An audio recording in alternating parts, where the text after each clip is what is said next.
देखिए, आज हमारे ब्लॉक लेवल की साप्ताहिक समीक्षा बैठक रखी गई, जिसमें सारे विभाग यहाँ उपस्थित हुए। सभी विभागों को हमने पाबंद किया है कि जन सुनवाई में जितने भी प्रकरण थे उनका आज ही डिस्पोजल होना है। दूसरा, सरकार द्वारा जो ऑनलाइन संपर्क पोर्टल है 181 उस पर जितने भी असंतुष्ट लोग हैं उन लोगों को सूचना दें, उन्हें बुलाएं और उन्हें एक अभियान के तौर पर 1 सप्ताह तक लगातार संपर्क करके और उनकी ग्रीवेंसेज को सुने गंभीरता से और उनका डिस्पोजल करना है और डिस्पोजल करके उसकी रिपोर्टिंग सरकार को करनी है। दूसरा, अलग अलग विभागों की हमने चर्चाएं की हैं, जिसमें चिकित्सा विभाग को पाबंद किया है कि जो मुख्यमंत्री चिरंजीवी स्वास्थ्य बीमा योजना है उसके जो कार्ड बन रहे हैं उनको प्रभावी रूप से लोगों को इसमें रजिस्ट्रेशन करवाना है और जिन योजनाओं में जिस योजना के तहत लोगों को अधिक से अधिक लाभान्वित कर रहे हैं उनको प्रभावी रूप से चिरंजीवी जो हॉस्पिटल हैं रूप से वो नहीं हो, लाभार्थियों के साथ में कुछ अनियमितता या उनको कोई समस्या आ रही हो तो उनका समाधान भी करना है। तीसरा, निःशुल्क दवा योजना और निःशुल्क जांच योजना की भी हमने समीक्षा की कि हमारे क्षेत्र में इस तरह की कहीं भी समस्या नहीं है, कहीं दवा या जांच से संबंधित कोई प्रकरण हमारे सामने आ रहा हो। कुछ हमने हॉस्पिटल को लेकर कुछ शिकायतें आती हैं उनको लेकर भी गंभीरता से पाबंद किया है कि हमने जो हमारा ब्लॉक सीएमएचओ है, पीएमओ है, दोनों को पाबंद किया है कि हॉस्पिटल का जो आपका स्टाफ है, आपके जो डॉक्टर्स हैं, उन्हें पाबंद करें कि वो किसी भी रोगी के साथ बदतमीजी नहीं करें और किसी भी तरीके से उन्हें परेशान नहीं करें। अनावश्यक कई बार डिले करते हैं या हो सकता है कुछ पैसों की डिमांड भी करते हों। इस तरह के बीच में एक शिकायत आई थी तो हमने उसे भी गंभीरता से लेते हुए अगर इस तरह का पाया जाता है तो जो डॉक्टर है उस पर तो कार्रवाई होगी, साथ में आपका सुपरविजन अधिकारी पे भी कार्रवाई करेंगे। इसके अलावा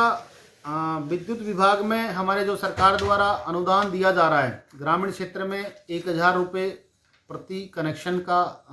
अनुदान दिया जा रहा है और डोमेस्टिक कनेक्शन में 50 यूनिट का अनुदान दिया जा रहा है। क्या इसकी पूर्णतः पालना हो रही है या नहीं हो रही है, तो इसके लिए भी हमने विभाग में समीक्षा की है। हालांकि हमारे पास कहीं कोई ऐसी शिकायत नहीं है, कहीं किसी को लाभ नहीं मिल रहा हो। इसका सरकार ने जो लाभ दिया है ये प्रत्येक व्यक्ति को इसका लाभ मिल रहा है। इसके अलावा जो सामाजिक न्याय एवं अधिकारिता विभाग है उसको भी पाबंद किया है कि हमारे जो पालनहार पेंशन हैं उसके पहले हमारे लगभग 250 केस ऐसे थे जो पेंडुलम की तरह पाइपलाइन में चल रहे थे, जिनके कुछ दस्तावेजों की कमी की वजह से या योजना की अपूर्ण जानकारी की वजह से वो लोग इसका लाभ नहीं ले पा रहे थे। हमने इसे गंभीरता से लिया और आज हमारे ब्लॉक में केवल 50 नाम ऐसे बचे हैं जिन्हें अभी सैंक्शन या इसका लाभ मिलना बाकी है, तो उन्हें भी हम गंभीरता से ले रहे हैं। कोशिश करेंगे आने वाले 7 या 10 दिन में उनकी भी पालनहार हम स्वीकृत करके और उनको भी इसका लाभ दिलाएंगे। एक जो महत्वपूर्ण योजना थी इसकी महिला बाल विकास विभाग की, इंदिरा गांधी मातृत्व पोषण योजना, यह योजना सरकार ने अभी शुरू की है और इसमें द्वितीय संतान पर 6000 रुपये दे हैं। तो इसके लिए हम जो योजना है इसे प्रभावी रूप से लागू करने के लिए हमने आज मीटिंग में भी निर्देश दिए हैं कि जितने भी हमारे सरकारी हॉस्पिटलों में डिलीवरी हो रही है, जो सेकंड डिलीवरी हो रही है उसमें 6000 रुपये का अनुदान सरकार दे रही है, तो इसका भी लोगों को ज़्यादा से ज़्यादा फ़ायदा मिले। और जन स्वास्थ्य अभियांत्रिकी विभाग को भी पाबंद किया कि पानी को लेके, हालांकि कोई ऐसी बड़ी इस समय समस्या नहीं है क्योंकि सर्दी के दिन है। दूसरा, हमारे जो पानी की सप्लाई भी प्रॉपर चल रही है, लेकिन फिर भी अभी चंबल के कुछ 1-2 पंप अभी प्रॉपर सही नहीं हुए, तो उनको लेकर भी हमने समीक्षा की है कि वो भी अभी बहुत जल्दी चालू हो जाएंगे। जल जीवन मिशन योजना को लेकर के जल जीवन मिशन योजना को लेकर भी हमने डिस्कस किया था। हमारे लगभग आधे गांव में तो पानी चालू है, लेकिन कुछ जगह समस्याएं आ रही हैं,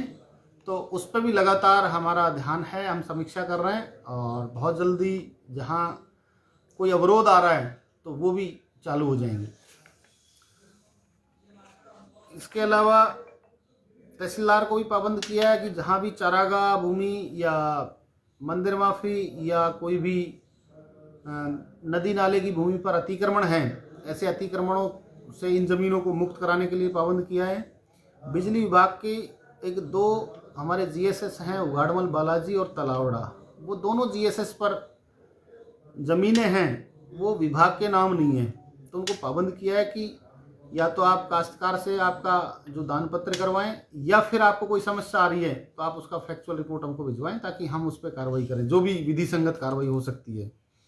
पशुपालन विभाग को भी पाबंद किया है कि जो सुअरों में समस्या आ रही है कि सुअर हमारे यहाँ काफ़ी मर गए और इनमें बीमारियाँ फैली हुई है, उसका सैंपल भी हमने भिजवाया है। हालांकि वो काफ़ी गंभीर बीमारी है और उसकी अभी वैक्सीन नहीं है,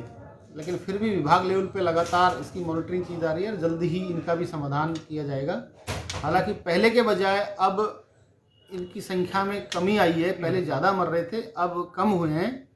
लेकिन फिर भी बड़ी गंभीर समस्या है। आने वाले समय में हो सकता है इसका जो वैक्सीन आ जाए ताकि इनका समाधान हो जाए। गायों को लेकर ऐसी कोई समस्या हमारे सामने नहीं आई, केवल एक कोई गौशाला की ज़मीन के लिए बातें हुई थी, तो उसके लिए हमने तहसीलदार से ज़मीन भी ढूंढवाई है और कोशिश करेंगे कि बहुत जल्दी उसके भी आवंटन से संबंधित जो कार्रवाई होनी है वो कार्रवाई करेंगे।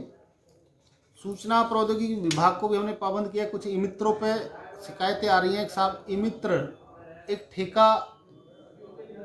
टाइप में लोगों को परेशान करते हैं, पैसे लेने की समस्या भी मेरे पास आई थी। तो पिछले दिनों में हमने 7 ई मित्रों को तो पनिश करके 7 दिन के लिए उनको सीज भी किया है, और यदि इनमें सुधार नहीं आता है तो हम इन पर और बड़ी कार्रवाई भी करेंगे और मुकदमा भी दर्ज कराएंगे, क्योंकि ई मित्र वाले आम जो गरीब जनता है उसका शोषण भी करते नज़र आते हैं। ये शिकायत हमारे पास आ रही है। हम यहाँ से हमारे विभाग से या दूसरे विभाग से हम गोपनीय आदमी भेजकर इसकी जानकारी लेते हैं, और जानकारी जब हमको सही पाई जाती है तो हम उस पर कार्रवाई करते हैं। सर, एक खाद में नाम जुड़वाने के लिए भी उसमें भी पैसे लेने का मामला कई बार देखिए, ये भी मेरे पास आई है। एनएफएसए के जो प्रकरण हैं या खाद्य सुरक्षा में नाम जोड़ने को लेके ई मित्र वाले कुछ लोगों को परेशान करते हैं, लेकिन वास्तविकता में आपको बताऊं कि इस समय कोई भी एनएफएसए प्रार्थना पत्र ऑनलाइन नहीं हो रहा है, क्योंकि ये पोर्टल है जो सेंट्रल गवर्नमेंट द्वारा चलाया जाता है और वहाँ से इसको चालू किया जाता है। अब वर्तमान में जो काम हो रहा है वो वही हो रहा है जो पूर्व में आवेदन ऑनलाइन हो चुके थे,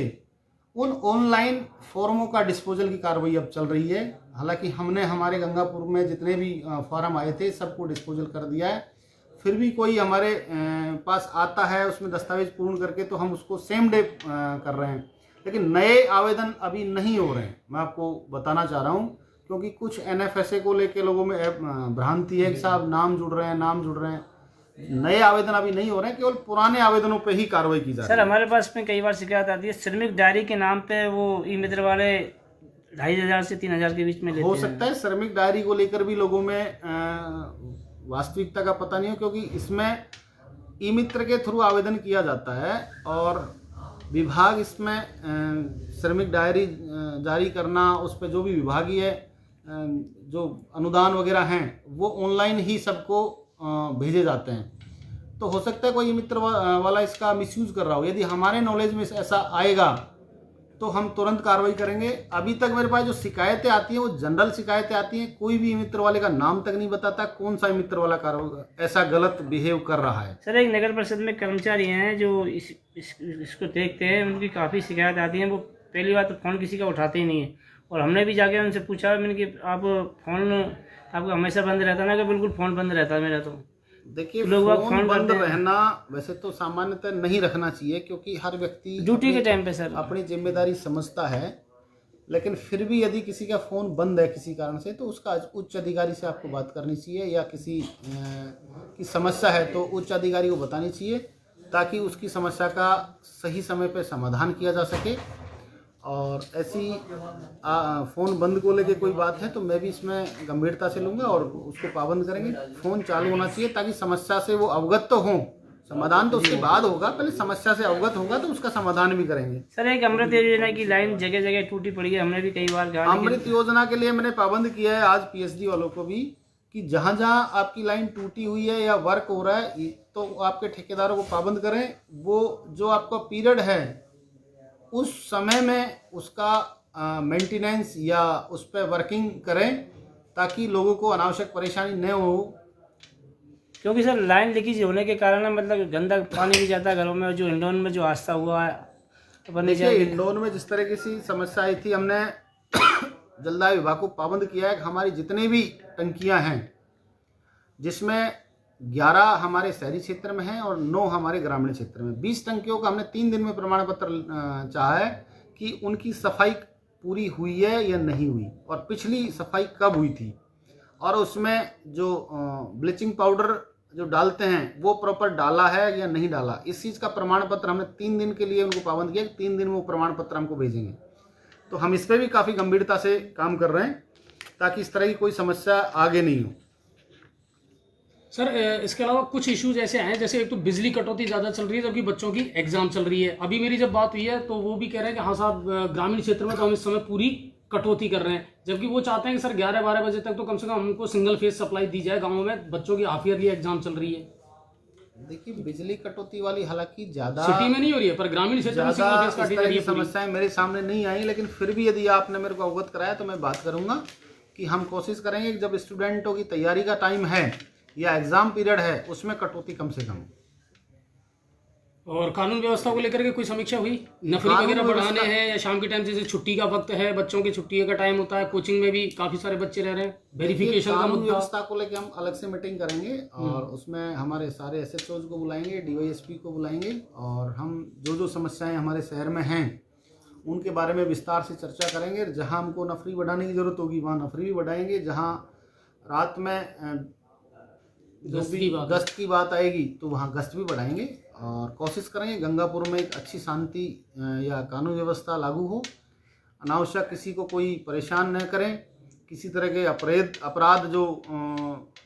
कई बार देखे जाते हैं इस तरह की आपराधिक घटनाएं कम से कम हो, हम प्रयास पूरा करेंगे। गंगापुर शहर में नशे का कारोबार बहुत तेजी से बढ़ता जा रहा है, इसी कारण चोरियां, लूटपाट, छीना झपटी की घटनाएं बढ़ रही हैं सर। देखिए नशा का कारोबार, हालांकि शिकायतें मेरे पास भी प्राप्त होती हैं, लोग केवल जबानी बताते हैं, लेकिन वास्तविक रूप से हम पुलिस को भी इसका फीडबैक देते हैं कि आप अपने लेवल पे कार्रवाई करें, जहां से नशे की सप्लाई होती है उन सप्लायर्स पे कार्रवाई करें। तो पुलिस भी अपने लेवल पे कार्रवाई कर रही है और फिर भी हम और गंभीरता से लेके अब जो नेक्स्ट मीटिंग होगी उसमें इस इश्यू पे और भी गंभीरता से बात अच्छा, सड़कों के निर्माण का काम शुरू हो गया? हाँ बिल्कुल, सड़कों का निर्माण जारी है, जहाँ जहाँ समस्या आ रही है वो सारे विभागों में कोऑर्डिनेशन करके उनका समाधान भी कर रहे हैं। एक सर आवारा गौवंश गंगापुर शहर में तेजी से बढ़ता जा रहा है और बीच रोड पे बैठता है, उसके कारण वो भी गौवंश भी घायल हो रहा है और आम लोग भी घायल हो रहे हैं उसमें। देखिए उसके लिए हम नगर पालिका को पाबंद कर देंगे कि वो उनको गौशालाओं में शिफ्ट करें, तो इस पे भी हम कार्रवाई करेंगे, ऐसी कोई बात नहीं।